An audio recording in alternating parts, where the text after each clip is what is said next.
Okay. Hello.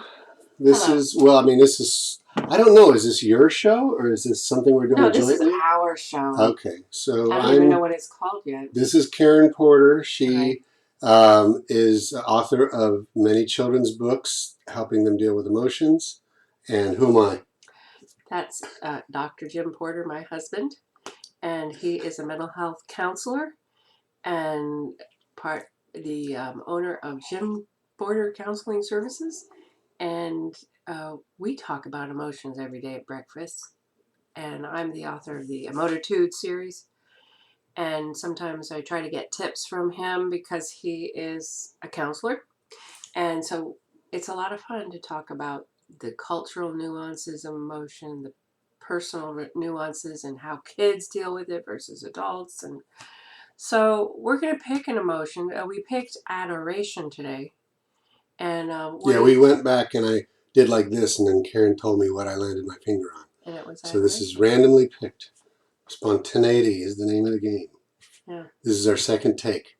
Okay, so adoration. Adoration, I was saying, was something that is not wildly common for me to use as a word in my practice, and maybe it should be, because I do deal with a lot of couples, and I deal with a lot of kids, and maybe we don't actually practice adoration. Yeah, I mean, we talk about it in church and the adoration of the baby Jesus, but why don't we adore each other?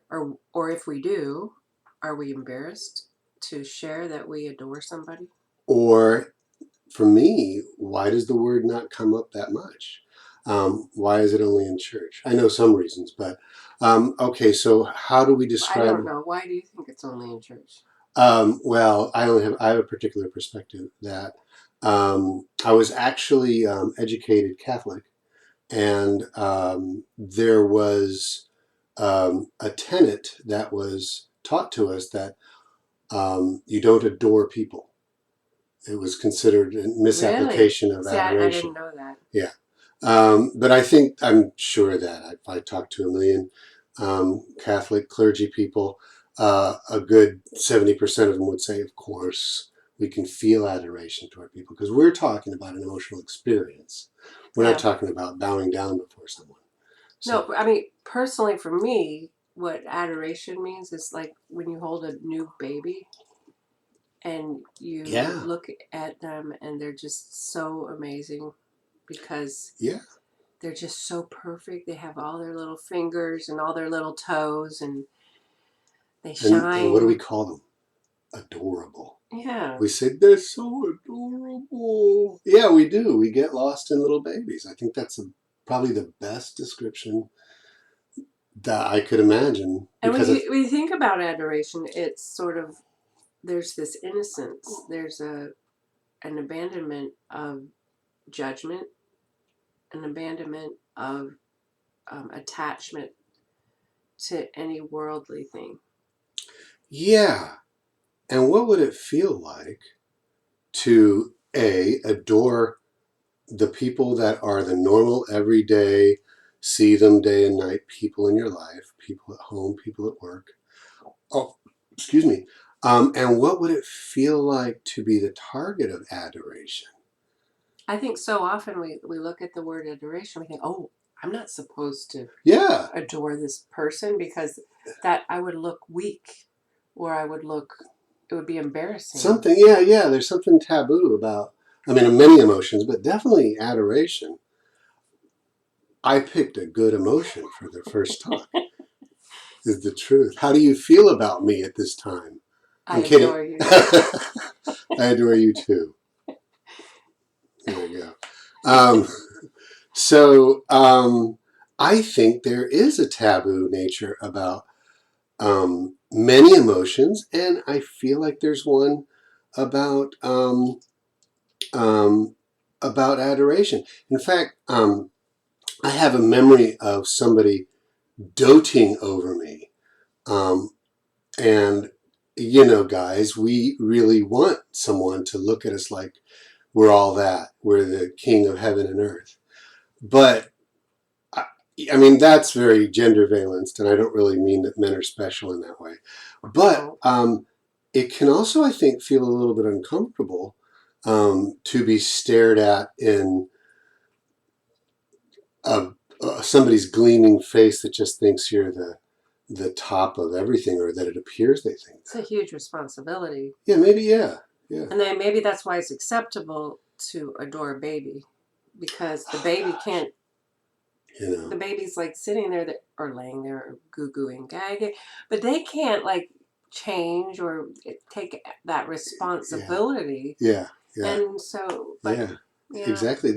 I think we look at them like, okay, the science, and I think most of our experience says that most people can't help it. When they look at a baby, they change. They baby talk. It's automatic. And if you think about it, to be adored, it gives you a lot of power. I mean, babies have a lot of power. Yes, and they need to.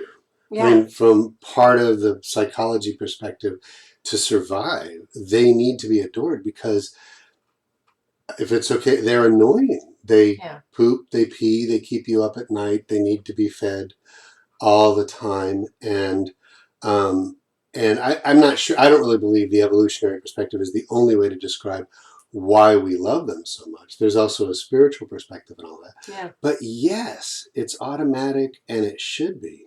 They deserve tons, and they require tons of attention. But why is it we want to parson out like how much adoration you can give other people? Yeah. Why is it that, it's not good to adore somebody? Because does it make you look weak if you adore somebody? Because you're giving your power to them? If they're strong enough to be on their own and they're not a baby? Yeah, you said that a few minutes ago, and now I'm sort of getting an idea of what you might be saying. Yes, to actually, I'm not going to use the worship word, because that's not really an emotion, I don't think.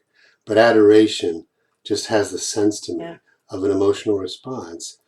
And you're kind of talking about how we could restrict such a powerful emotion, because a lot of values and yeah. But as you say that, I say, what a world it would be if we could openly adore people. This is where I come in and say that emotions and allowing them takes tons of work. Oh, yeah. I mean, every time I pick a new one on that wheel and I look at it, it takes me months of research and thought and listening to what other people say and asking them what they think, and then bouncing that around in my own heart. What would be the benefits of if I was able to visibly or other ways show my adoration, for example, towards you more? What would be the effect? And that's a real question.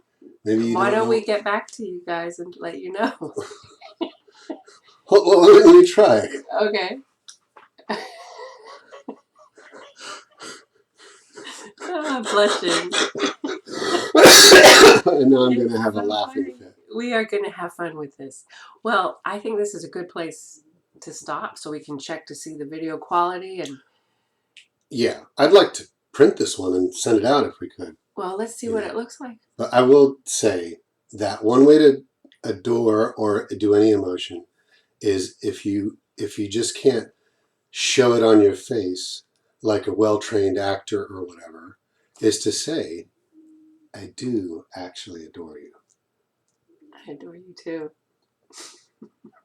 It's true. Stop it there? Yeah. Okay, let's put this one online maybe. Okay.